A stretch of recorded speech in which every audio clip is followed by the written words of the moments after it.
Hi, I'm Elira and welcome to my safe space. This podcast is for the quiet souls, the overthinkers, and the ones who smile. Pero may dinadala pala ng tahimik. For our first episode, gusto kong mag-share ng sinulat ko. Isang sulat para sa'yo. Oo, ikaw. Yung matapang pero pagod na. Worth it pa ba? A letter to this tired soul. Ito yung title ng sulat ko. Sana magustuhan ninyo. Alam ko, minsan parang sinasabi ng buhay na tumigil ka muna. Manahimik, damhin lahat ng bigat na matagal mo nang pasan. At sa moment na yon, matanong mo, worth it pa ba? Lalaban pa ba ako?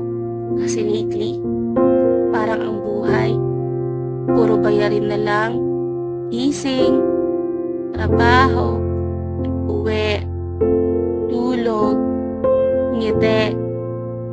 Kahit pagod, kumakain pero walang gana, tulog pero hindi talaga nagpapahinga. Nagiging robot na lang minsan. And yes, maybe ganito talaga pag tumatanda. Wala na tayo sa panahong hinihintay lang ang candy kay mama o papa.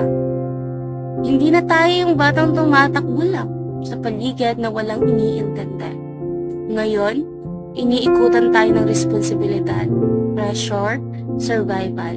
Sabi nila, ito daw ang adulting, maturity daw to. Pero ang totoo, ang hirap lang talaga.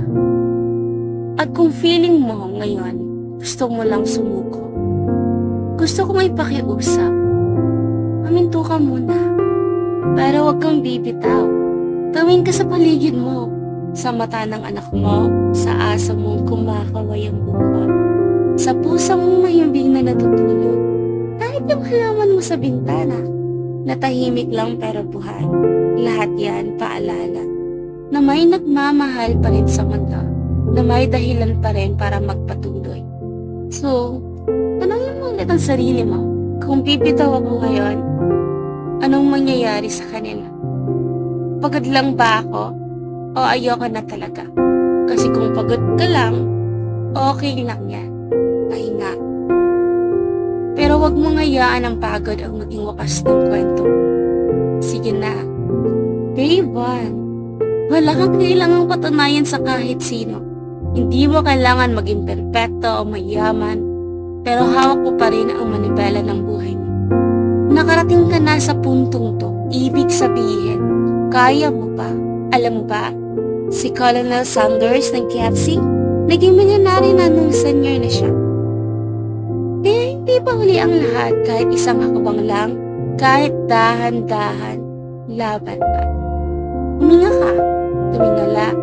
Sabihin mo sa sarili mo, kaya ko to. Hindi pa dito natatapos ang kwento. Love, Elira. Sana nagustuhan ninyo ang sulat na sinulat ko. Kung nakakonect kayo sa'yo ang mensahe nito, sana i-share mo rin sa taong alam mong kailangan makarinig ng ganito. At kung walang nagsabi sa'yo lately, ako na yung magsasabi. I am proud of you. Kaya mo yan. Please follow for more healing stories, reflection, and reminders. This is your voice, your space, your moment. Until next time, Elira.